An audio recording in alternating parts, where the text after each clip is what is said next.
Why do you do what you do, Oluwole Onwaki? I feel like that's the only thing I'm meant to do. Like, this is my purpose. I've tried other things in life.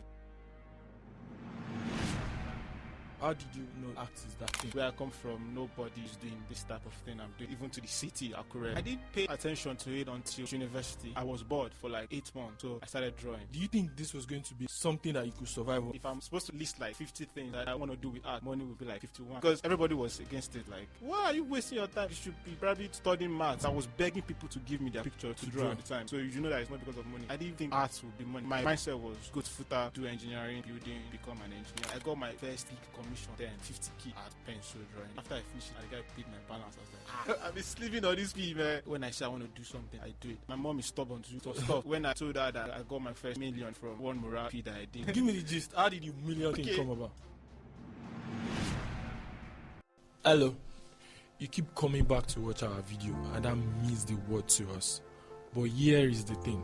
96.6% of you that come back here every week to watch us haven't yet hit the subscribe button, and that leaves us with just 3.4% of people. We pour our hearts into this. We try to create something special.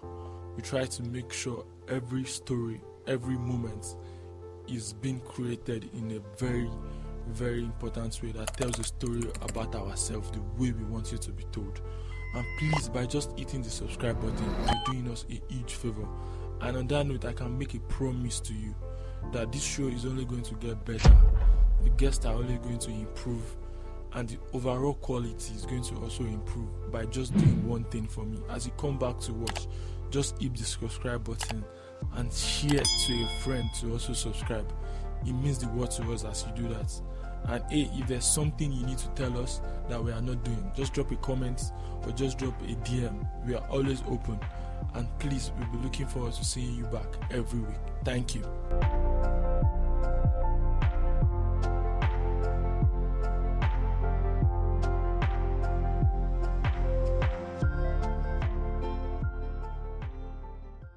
Hello, welcome. I hope someone is listening, and if you are, please pay attention, because the stories we tell ourselves have a way of quickly becoming our reality.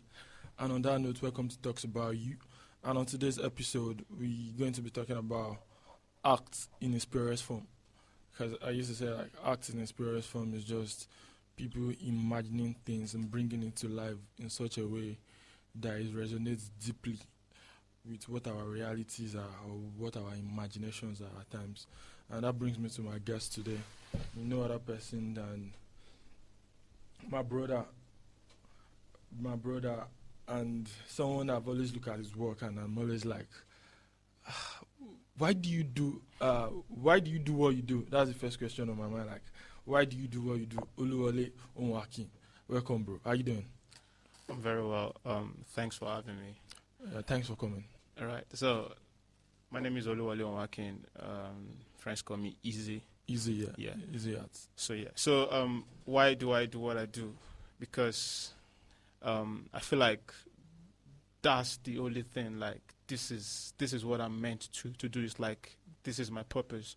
Like, I've tried other things, like in life, like growing up, school, all that, but I feel like it's art that I can really connect to.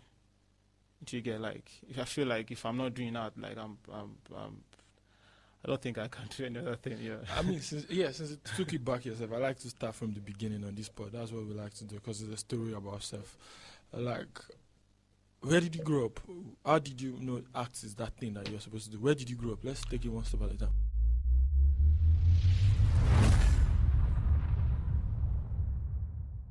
I grew up in a village, a village in Ondo State called Iju. Iju. Yeah, it's not far from Akure. Yeah. So that's where I grew up. There, like, if now when I look at like my work and I remember where I come from, I wonder how this is happening, because where I come from, nobody's doing this type of thing I'm doing. Even to the city, Akure, like growing up, like. Did you grow up in Iju? You grew up between Iju and Akure? I grew up in Iju.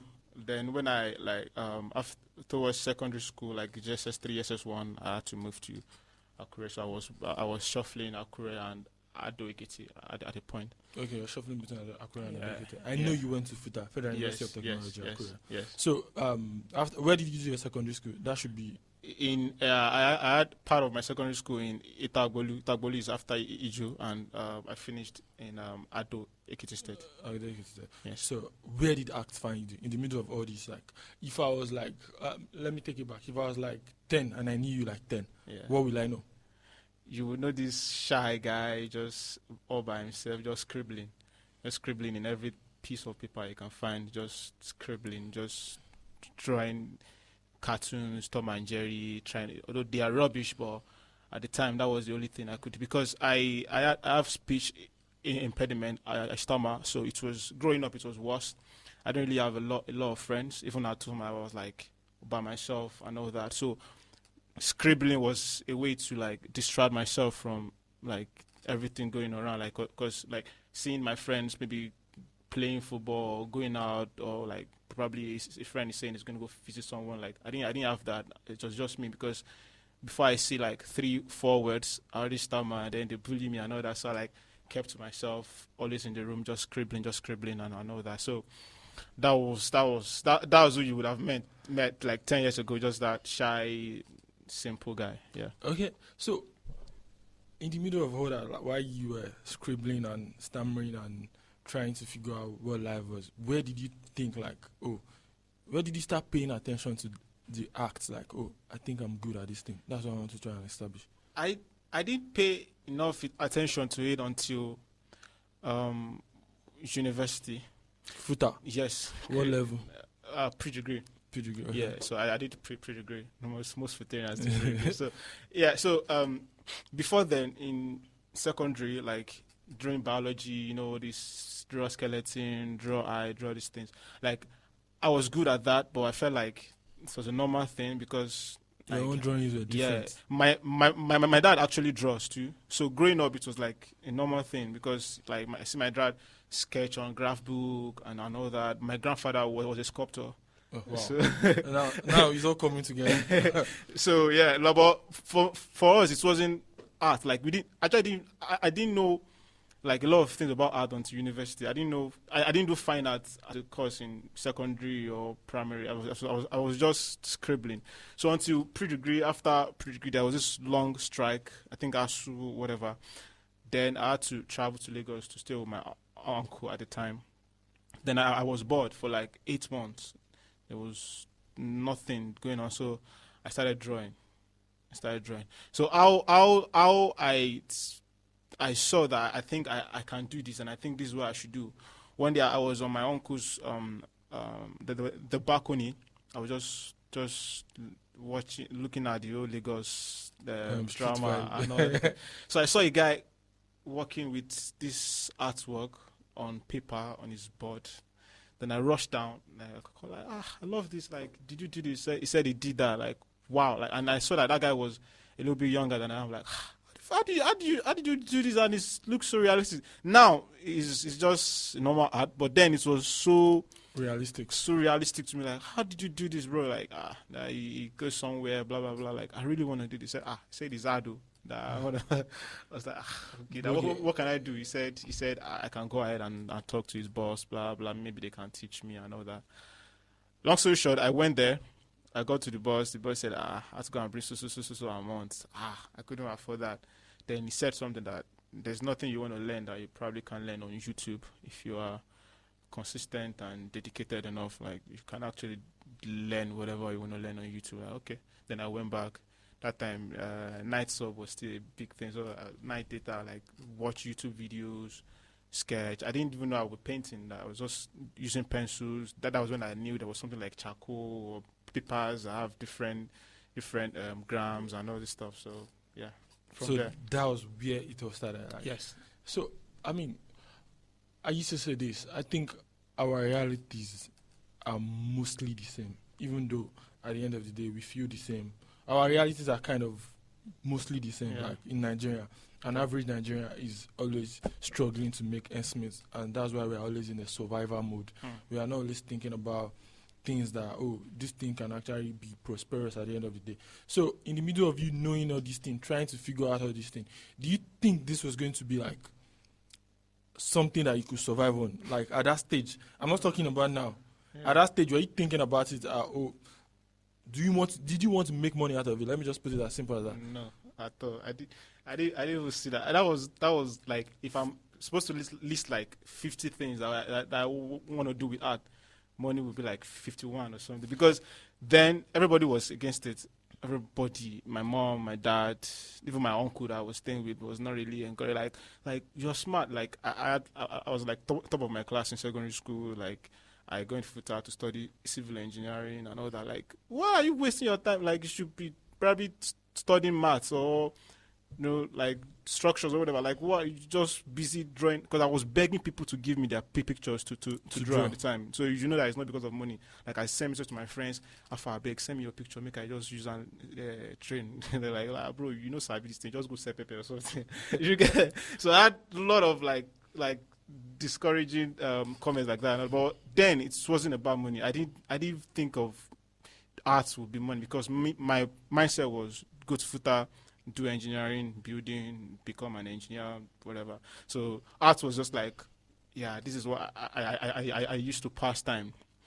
Yeah, that's what I used to pass time. And then the girls kind of loved it. So yeah, I mean, that's interesting. That was the first thing I used to say. Like when you know, like you became good at something, the first thing is the attention it brings to you. Yeah. So most of the time, you're not thinking about money. Because I used to remember when I was growing up, the only thing I could do very well was like play football, and I got a lot of attention with it, even while I was in FUTA. That was the first thing everybody knew me for. Like, FUTA, so like 2016 sets again. So we were just. So in the middle of that, when did your mindset shift? That's where my question is. When did it shift from, this thing is not just something that is going to give me attention, or this thing is not just going to be a pastime for me. It's something I can really pursue. I mean, you found a bit of success, because, I mean, we're going to talk about the things you've done. I know you designed the box for Eleganza.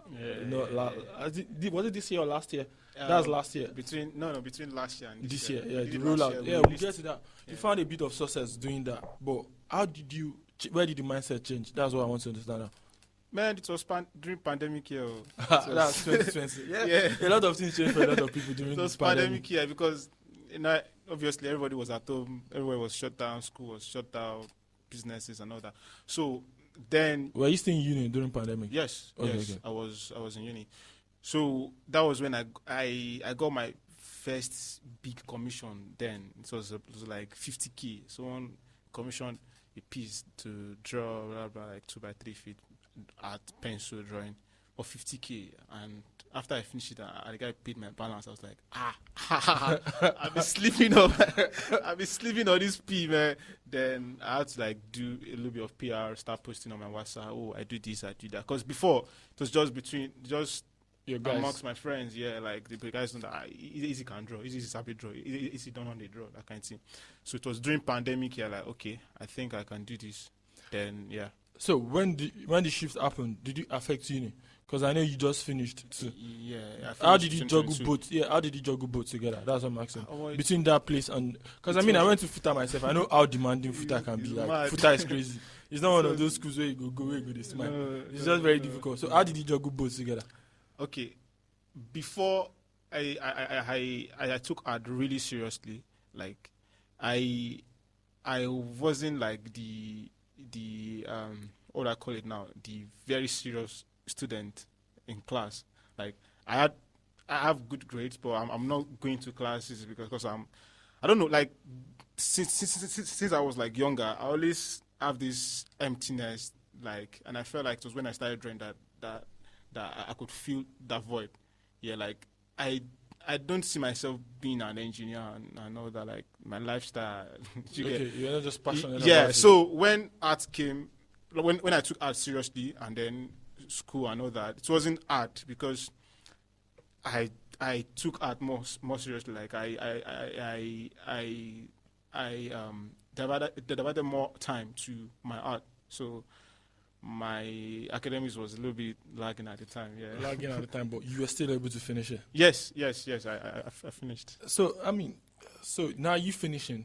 and looking at the discouragement, looking at home, because I used to say that our parents have a lot of expectations for us, and I don't blame them for projecting their reality on us. Because I mean, when we start having kids, I think we understand them better too. Just want them to be better than where you're at. Yeah. So how were you able to pick art over lucrative deals? Like, because I'm sure everybody will be telling you, go get a job, go get something that's going to be stable. I've kind of always been an omodile. Like, I mean, I wasn't like very stubborn and all that, but when I say I want to do something, I do it. And my mom is stubborn too, so I don't know. It was tough. It was tough. So what actually convinced her? Because now she's not disturbing me anymore. My mom especially. My dad doesn't really.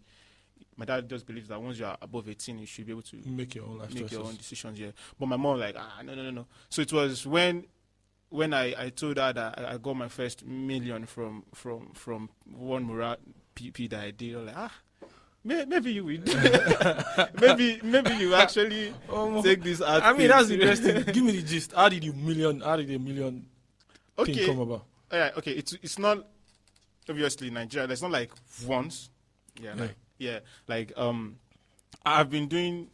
Okay, let me start like this. The first time I did mural, because before I used to just do pencils and all that. Then one day, someone contacted me, a friend, like, "Oh, what's up? Someone wants to do a painting on their wall. Like, can you do it?" I'm like, I have a friend that can do it. Like, yes, I can do it. Then I texted that friend, "Yo, what's up? Someone wants to do this, blah blah blah." Then that friend took the job. Long story short, the friend kind of ditched. Then I had to face the job. So that was how I moved to mural painting. Wow. Like, cause the guy ditched me, and then me use my name collect job. So. Shout out to your guy. That I mean, yeah. I have to face it. The client I've paid, we've spent like half of the body, blah blah blah. So I had to go back to my friend YouTube, back to YouTube, start checking painting, murals. Like, Jesus, this is hard. How will I do this? Then gradually, the job, that same size of job, now I would do it like less than a week. I did that project for like 2 months. Really? Yeah, because I would do it. This is not it. Paint over it again, start all over again. So it was after that project that someone reached out, a lounge in Nakakure reached out like, "Oh, I've been seeing your stuff, blah blah. I want to give you a project. Can you handle it?" I'm like, yeah. Because I never run from any challenge or whatever. I feel like I can do anything. I think that's art at its purest form. Yeah. Thinking like the first thing is you have to have it in your head that I can create this thing. Yes. Your imagination might take time. Yeah, but your imagination has to be clear about what you want to create. Yeah. So now talking about your drawings, your murals and everything, where do those how do you look at jobs? Because now you say you don't run from any job. Yeah. Let's imagine like now you're called for a big project. How do you what's the first step for you? Like, what's the first thing for you? Okay, depends. Like, let's say a business calls me like, "Yo, we want to commission a space, want to paint, blah blah blah blah." Okay, first thing is that I come to check that space physically, see what it looks like, and all that. And then we move to the designing phase. Like, ask the clients, what do you want, or what was the vibe you want this space to kind of give, and are you giving us artist liberty? Are you just giving us the space to just do what we think is the best for this space, or you have a reference you want us to work with? After that, okay, then we take the size, then the costs, the location, and all that stuff, and then yeah. So people said when you started out, people said it's not profitable. And I mean, people still think because of the way the Nigerian society is. Yeah. I know, me as a person, I know art is very lucrative. Yes. Do you think, for people that I'm sure there are people that are watching this, that are going to listen to this, that want to do art, and because of money and because of opportunities, they think it's not lucrative enough. Do you think it is lucrative? Very lucrative. Very, very lucrative. The thing is when will it start giving you that money? The thing is that for someone like me, yeah, money is good. Obviously, I want money. I want Lambo. I want money. I know that, but I feel like the reason I started doing art, you have to hold on to the reason you started Your doing why. it. Yes, not why you're doing it now. The reason you started in the first place. Because once you lose that, I feel like you get carried away, and then you just become a commercial artist. Like you don't have that originality. You know, like there are some jobs that I don't take because maybe because of the reference the client wants, and I don't connect with that. I feel like this is not a good fit for me. If I may just pass it to like my guys, okay. So you have to have that originality. When people see a painting, I'm like, this painting looks like something easy would do or something this guy would do. Yeah, that's the why. So it's that why that will bring you that zeros, that plenty figures later. So it's lucrative. It's just how patient can you be? So yeah, that's where my next question is. How do you convince yourself to be patient in the middle of it, in the middle of all this? Because I used to say is when you're an artist, it's more difficult than being an entrepreneur because you don't know when. You don't exactly know when your next bag is coming, and you have real life responsibilities to take care of. So how do you convince yourself in the middle of all that to stay like, okay, this is it? Okay, first thing that I tell myself is that I have value. Definitely. Yeah, I have value. So knowing that in itself, like I feel like I can never be broke. And if I am broke, I have paintings that I can sell. Okay. Do you get it? It's just depend on, okay, maybe you were supposed to sell this painting for, say, $2,000, and now you have to let it go for $8,000 because you are broke. Okay. That's a good thing about being an artist and creating like a brand for yourself. You can never be that down. Because they said artists know they get money, and that's probably true because we invest like all the money, chunk of that money to the art. Do you understand? So what I tell myself first is like I have value, so I feel like it's just a phase, and then the next bag is definitely gonna come because everybody wants art, one way or the other. Yeah, I mean, talking about this thing that I just mentioned now, a lot of people used to argue that Nigerian artists water down their hearts just to get instant money. Like it's something people say, like art is valued based on what value the artist. The value of the artist, yes. The value of the artist. Yeah. So now that's a problem artists having in Nigeria. Like they feel like the artists water the quality of the work down because of quick cash, because of just to get out of difficult situations. Yeah. So what do you think? Like what do you think often take commercial places most times? Okay. Thing is, looking at I think looking at an artist like myself that come from a village in Iju, grew up in moved to Akure, then to Lagos, you wouldn't expect my PR or the progress to be as fast as someone that probably grew up in Lagos, because Lagos is like the market space for commercial center. Yeah, commercial center for art and all that. So you wouldn't, because before people in my village will recognize my art, before I can preach it to people in the city, before they can, I have a client in Lagos that want to work with you. So I feel like it's just patience. Like I said, it's just patience. You just need to be patient. Like the money part will come. It will come, because you won't blame the guys that like said that probably they will water down the price and all that. You won't blame them because, like you said, the country is hard. Everybody wants to just make ends meet. So I mean, coming from you, like you said, how did you build your brand to what it is now? Like, I mean, you worked with Eleganza and that was big. They roll out a lot of boxes. I think I was seeing they roll out about 5,000 of those boxes, or was it more than that? No, not yet. The ones we did is exclusively just. How many was that? Yeah, I know you guys did that. About 9. Just 9. Yes, just 9 bags. Who are the people you sent it to? But more are coming, right? That's what I saw. Yeah. When is the release date? Yes, for the next one. Yeah. There's no release date. I comment on that. Yeah. Okay. Let's just go back to what we were talking about. How did you build your brand from coming from Egypt to where it is now? What are the things you knew? Like, these were the things I was intentional about. Just for somebody that's coming from where you're coming from, because I'm definitely sure you're not the artist coming from that place. I used to say one thing. I think maybe because I've met a lot of people, I've spoken to a lot of people. talent is universal. There's talent everywhere you go to in the world. It's just opportunity that is not. Yeah. So how did you create a brand for yourself that have this type of opportunities? I didn't even know I was creating a brand.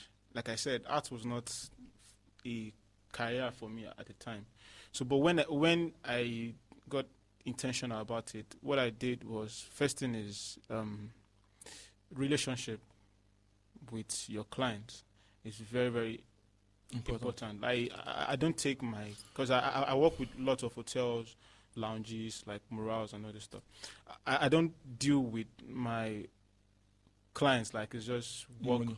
Yeah, I try to build like a healthy relationship with them, because coming from where I come from, obviously art is not as loud as it is in Lagos. Yeah, you literally beg hotels to let you paint on their walls, telling them how beautiful you make their space look. You get, so it's like a collaboration now. So I make sure that the relationship is very good. Then they can confidently recommend you Someone else. to their friends, maybe in another state. Then gradually you become bigger. That was my own formula.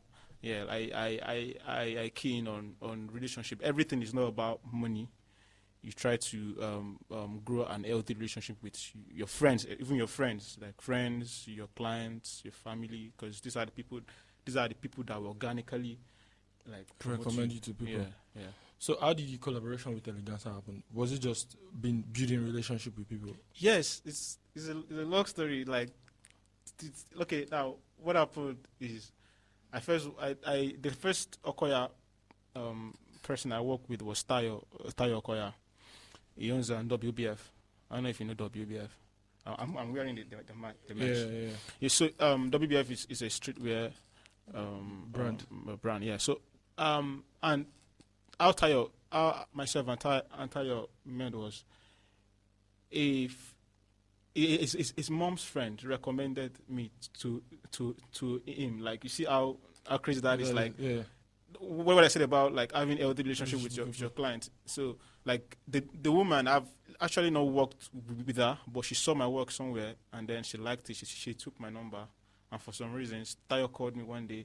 I got your number from so I'm doing this store, and I'm doing this arts, like everywhere on the wall should be art and all that. Like, do you want to collab? Like, yeah, sure, let's do it. Then I So you were the one that did the whole painting of the store? Not just me. It was myself and a lot of other artists. It was like a residency at the time, because we were there.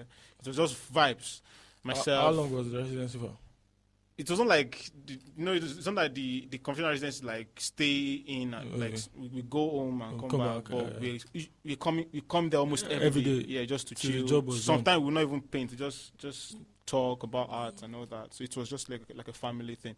So it took us about 2 months to finish the store. Yes, Dricky, myself, X, Sketchangelo, plenty.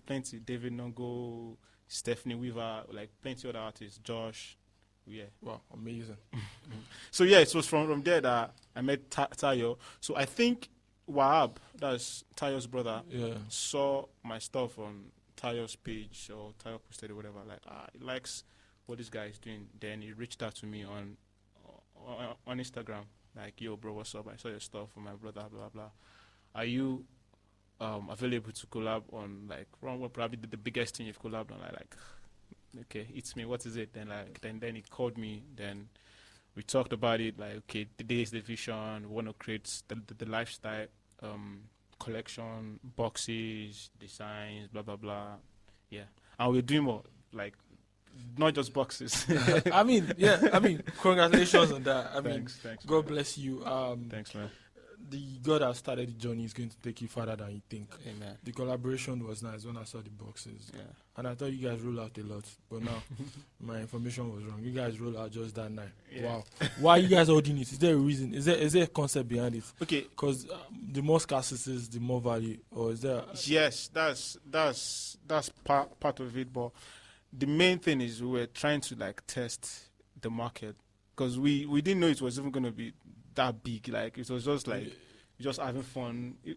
I could show you videos of I was painting like 3 of the bags in the car. Like, we were just chilling. It was not something serious. Like, let's just post it and And let's that's see. that's one thing about Heart. You just keep creating. You don't know what's going to fly. Then he posted it to the collab post, and then saw comments like people that have, I want one, like just have 9. The guy like I was in Are a you guys, like, are you guys bringing it back? Because I want one too. Like, definitely. Are you guys bringing it back? yeah, definitely. Soon. We're working on plenty of other things that I won't say for now, but yeah.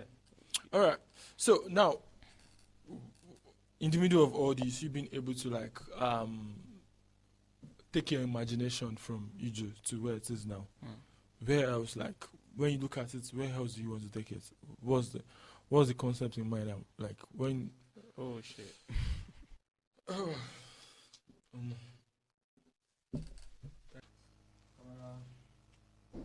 don't remember where we do. Where we did? What the brand is next, Abby? What's next for the brand, Abby? Now there we did now. Open on you. Me. Let's open on you. Okay. And 3, 2, 1. Silence backstage. Action. I mean, looking at where you've been able to take the act from Uju till now and all the good things the Lord have done, where else do you see the act going to? What do you think is next? Like, what are the things you have in mind? World domination. Yeah. To me, it's just world domination, like WBS stands for. It's just me taking it out there and putting Akure on the map, putting Ondo State on the map. Like, I get a lot of. Are you sure you're from Ondo? You sure you're not from Lagos with the kind of, because Work you do. people believe that only Lagos-based artists or like that can actually do this type of realistic or whatever. And I feel like I want to change that narrative for the people over there. Like they can actually get it too. Yeah. Have you done your first exhibition? Solo exhibition? No, not yet. So if you want to do, are you doing Lagos or Akure? If I want to do my first solo exhibition, it's definitely going to be in Akure. Okay. Yes, that just makes sense. I'm going to do that this year. Actually, I'm working towards that this year. All right, please. I like to be there. Just let me know, Yeah, please. definitely. I like to be there. I mean, congratulations on that, because Thank you, sir. it's just going to give a lot of people there that it's possible. Like, Yeah. Apart from that, I have this NGO thing with some of my guys that we call the Reflect. So what we do is that we go to schools and we try and like teach them how to draw, how to paint. Then we kind of like select like a few, maybe 2 or 3 that we teach like personally and stuff. Yeah, so we're actually giving back to them and letting them see the success possible.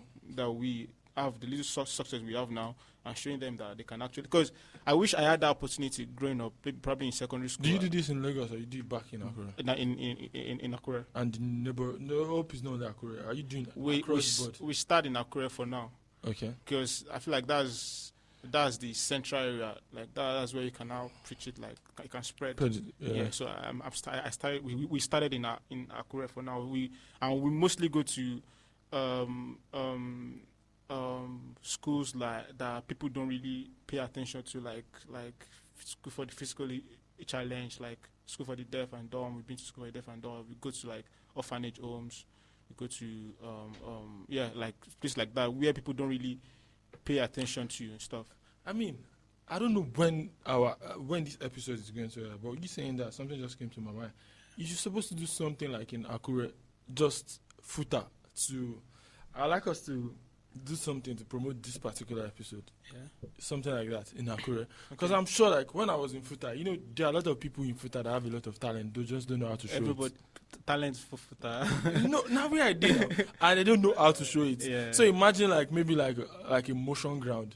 There's like an act kind of thing. You guys are willing to show guys that are just drawing on the board. Like, you guys can do realistic acts. Yeah. You guys can transform. We've actually done some exhibitions in inside Futa, like when I was in school.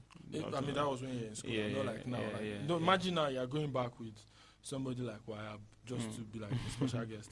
It's just going to give them attentions and all. Yeah. I mean, it's something like we're going to talk on. I just want us to do something very realistic to promote this episode. Yes, sir. Because I feel like what you do is just representing another demographic. It's a story about you, and your story is quite unique. It's representing another demographic of people that just have I mean, I used to say at the beginning of our journey, what most of us have is just hope and dreams that, oh, this thing can take me somewhere. Yes. We don't know where it's going to take us. Yes. So it's important for us to see people that just gives us that belief.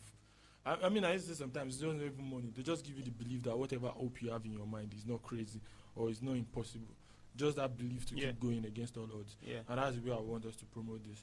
I mean, let's get back to it. So, world domination, but in the middle of all those world domination, in the middle of all the beautiful things you've done, do you think art takes away something from you? I know you said, oh, it's something that really fills you up. Before art, you've never found anything. Yeah. Do you think art takes away something from you? That's what my question is. Yes. Like, takes away time for a lot of other things, and I'm working on that now. I'm trying to work on that, like take time from relationship, time from even relationship with family, because and it's not intentional most of the time because I get carried away a lot. Like, say I'm painting now, I try to like throw my phone like somewhere a bit far. I'm just with my tab, just because I try to like stay focused and stuff, and then calls, and most time I don't know, maybe this happens to other artists. Like, before I paint on, say, the wall or on canvas or sketch or whatever, I've done it in my head, or I'm doing it in my head. Yeah. Like, to an extent that when I'm painting, sometimes I actually don't even look at the reference anymore because I've sketched it over and over in my head. So most times when some calls are coming in, I mean, it's going to stop your thought process. Yeah, so sometimes I just cut the call, and then it seemed like this guy is avoiding, or this guy is not, don't call, you don't do that. But most people don't understand that. And I try to explain, but it's hard. I mean, it's not everybody you can explain your. It's like trying to explain your calling all the time. It's going to take away from you. It takes that away from me. Yeah. So, what's the longest hours you spent on a project? Like, Man, just trying. I've worked on a piece for 20 hours straight. Wow. Yeah, when I was in school. That was a whole day. Yeah, when I was in school. So it was like a challenge for myself at the time. So 20 hours at a stretch is the longest, a whole day. Accumulatively, what's the longest you've taken on a project to deliver it? Okay, like plus morals and... Like the first morals now, you said it took you 2 months. Yes, but now it's going to take you a week. Yeah. So like, what's the longest project you've worked on, like accumulatively like that? It will be that 2 months project. So now, if you think you deliver faster because it has become like I actually nature. do speed life painting now. Wow. Yeah, there's this one I do at Mercury VI. Yeah, every Wednesday. Every Sunday. Okay, Sunday. Yeah, I do speed life painting. Like I do a 3x4 feet painting and finish it in like 30 minutes, 45 minutes. With people watching live. Yeah. I mean, that's interesting. Yeah. So and are you gonna be at Mercury on Sunday? Tomorrow, most likely. Yeah. Okay. We'll see. Okay. Yeah. So that for me is like a training. Yeah. Like I try to beat the last week's time. Yeah. I try to time myself. Okay. I did 40 minutes today. I did 30 minutes today. Yeah. I mean, that's interesting. So the longest hours has to be 2 months. Yeah. So let's go back to our initial conversation before we branch there. So aside time from family, time from, what else does he take away from you, or that's just the only thing you think this takes away? Money to buy clothes, money to steals, because like cost of supplies is crazy. It's crazy, and being like a self-funded artist. Yeah, it's not easy. Like it's not easy. Trust me. Like you the money you get from a project is not up to what you spend, like creating it. Yeah, creating it most time. And like I said, it's not about the money. Like, but at the end of the day, our talent has to earn us money. Yes. So I try to kind of balance that, and at the same time, I'm not trying to push my clients away, because there's this thing that I had in mind when I started the whole mural graffiti thing. Money is good. I want the money. I'll definitely get the money, but I want my signature to be everywhere. You want it to be different. I want it to be everywhere. You know, like that Virgil was type. Like I want, like Sloan was like I want it to I want you to go to like a street in like Paris, and then you see Easy was it. Easy was here, or you go to London and you see Easy Easy was was here. here. Yeah. So to me, yeah, I would charge you what's definitely going to pay me, but at the end of the day, the money you are paying me is not really the It's reason not really the reason you're doing it. I'm doing that project, because I want my signature to be here. Because I'm actually currently working on a piece around Surulere, painting a bridge and all that. The reason I took that job is because because I've always had it in mind that even when I was in Iju, when I come to Lagos for like break and all that, I used to see all these Obalende under bridge paint. I'm like, how did they paint all these things? God. So now in my mind I was like, one day I will do like You an have to paint under bridge painting in Lagos. I have to do like I'm talking about like 6-7 years ago. So like now when I got the opportunity, I didn't even mind what they were paying. No. I really want to be a part of it, because this is like what I've Just been like looking what you for. have envisioned for yourself. Yeah. I mean, power of the mind is crazy. I mean, I keep saying it. If you can envision it and you can truly believe it, it's possible. Yeah. I mean, thank you for doing this with me. Thank you for telling me a story about yourself. Thank you for making your journey make more sense. And I think everybody that is interested in what you do, the moment they're listening to this or watch this, they will be able to put more perspective to what Easy stands for and what your act represents. Because I used to say it every time I look at you paint, I think you paint from the act. And that's why I said, what does this, that's why I asked in the beginning, like, what does it give to you? You know, that was the first question I started with. I don't normally start with that. It's more of the conversation I end with. But when I look at your work continuously before this conversation, I just keep asking, what does it really give to you? You know that question, that thing you mentioned about you think I paint from the art. Like I've had that from a lot of people, and in different versions. Some people say all of my paintings that when you look at the eyes, that they look kind of sad or something, and I don't notice this, and I don't do this intentionally. So I don't know what I'm doing, but like you said, it's like a calling. Sometimes you don't really know what you're doing until you are done, and like, okay, I did this. Do you get, like, you don't really know what led you to like actually Creates the way creating you it create. that way? Even if you send me a picture with a very smiling, for some reasons, I don't know. Probably Just like, it's art. It's like an expression of self. Yeah. You get, so when you said that, like I kind of connected with that. Yeah. So, are you looking to change that? Or I mean, I know artists evolve. Yeah. I've been able to work with, spoke with a bit of some artists, and artists evolve. Are you thinking you're going to evolve from that stage into something else, or you're just taking your time to just play with your canvas and see where it leads? For now, I'm just I don't want to be conformed to like A particular type of art. Yes. So right now I'm just doing everything. You just being fluid. Yes, I work with pencils, I work with paints. Can we go like that? So you just have to start from, I don't want to be conformed. 3, 2, 1. I don't want to confirm action. All right. So I don't want to be like, conformed to a type of art. I know that's what most artists want. Like, hey, this artist is like an oil artist, or is a pencil artist, or whatever. I kind of don't like that. I want to be versatile, like in almost any medium that I can Used to express. Yeah, like I want to express myself. If it's sculpting, if it's painting, if it's sketching with pencils or charcoals, any medium, because I feel like I just need to express myself. I mean, I like the way the conversation I've gotten to. For somebody that is watching this that wants to venture into art. I mean, because this is one of the reasons why I started this podcast. For people that want to venture into what people are doing. I think like there's not enough guidance, most especially in this part of the world. Yeah. People need to be able to tell their story just to serve as a storybook or as a guardian for the next person that wants to do what they do. So for a person that wants to go into art, what's the first thing, like when you think about charcoal, sculpturing, oil, drawing, what's the first thing you think they need to master? And how do you think they are supposed to be able to navigate all this from your experience? From my experience, first thing, if you want to, whatever kind of art you want to do, first thing is your mind. I don't know if I think it was Picasso that said that an artist don't paint with their hands, they paint with their minds. Like if I cut off my hand now and for some reason I could attach it to Dark Brothers and it won't be able to, the hand wouldn't be able to do what I do. It is the mind. So you have to be able to create it in your mind first. Now your hand might take time to be actually like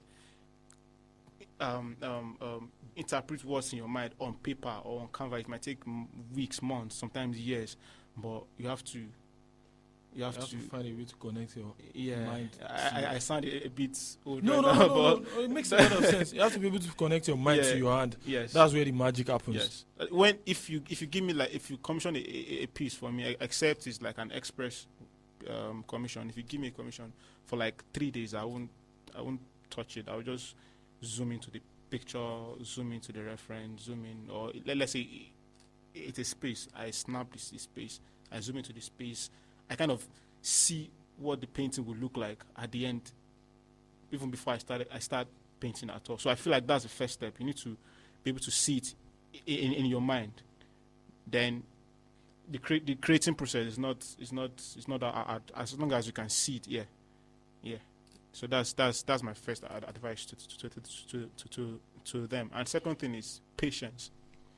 You need to be very, very patient if you want to be an artist. You need to be patient. Like, you might not get the accolade you think you deserve. You need to be patient to get that. You might not get the result you want to get from that painting or from that art. You need to be patient to actually master it, and then gradually you start seeing. Like, even right now, I've not seen like the type of results you want. I want, but I'm seeing them. Like, I'm seeing like, okay, this is looking like what I would love to see. Do you get? So you have to be very, very patient. And then third thing that I think I lacked, than I think coming artists should like, is community. You need a community. Yes, like a creative community, artist community, so that they could help you. You guys can like grow together. Yeah. So, what are the communities? What are the communities you join in? What are the ones you've been able to create? I mean, I think one of the things is for us to be able to replicate the things we lack. Yeah. That's one of the things that's going to determine how successful we are. Yeah. So the first one is the NGO thing I told you about. They reflect. We are all artists, different creatives. Some are photographers, designers. So yeah, I joined that. And when I was in school, I had this. I thought we had some exhibition in Futa. So yeah, we have this Art X Futa group like that. We just relate, share ideas, help each other. Tell like, okay, you could have done this way. Just help each other grow. Yeah. Oh, I mean, that's interesting. Thank you for sharing that with anybody that wants to create acts the way you do. Thank you for creating acts the way you do. I mean, it's beautiful to see. It shows the art you put into what you do for some of us, and it means a lot. Thank you for doing this with me too. It means a lot to me and my team for you just to be able to share your story, because I know bigger things are going to come your way, and that's one of the reasons why I want this to happen, like as ASAP as it happened. And thank you for honoring our invitation, even though we're quite late with it. So on this podcast, we have a closing tradition where the last guest leaves a question for the next guest without knowing who they are leaving the question for. So now I'm going to read the question that was left to you. Okay. Oh, this is very interesting because we kind of talked about it. She said, "How did you make your first million?" That was the question that was left for you. Morals, like I said, yeah, it was referrals, refer this to this to this. It was a moral project. Yes, that was how I made my first million. I mean, your brand has been built on referral, and I think I like the way you keep emphasizing on it, because I feel like at the end of the day, human relationship is one of the things that is going to help whatever you do. Yes. Because you being good will relatively become relative at a particular point. Because I mean, at the end of the day, there are going to be people that are as good as you. So it now comes down to who actually connects with what you do and can refer you to somebody that can. Talent is never enough. Talent is never enough. Yes. Talent is never enough. As I said that on my gram the other day. I think that's the biggest misconception we have when we are growing up. Yes. We all think we are talented enough and it's going to be enough. It's never enough. Thank you for doing this with me one more time. And this is the part where you leave a question for the next guest without you knowing who you are leaving the question for. You just need to leave a question from the heart, like Okay, you I always have draw to from the write heart. it down. Yeah, just have to write it down. It's good. And please put your name under it.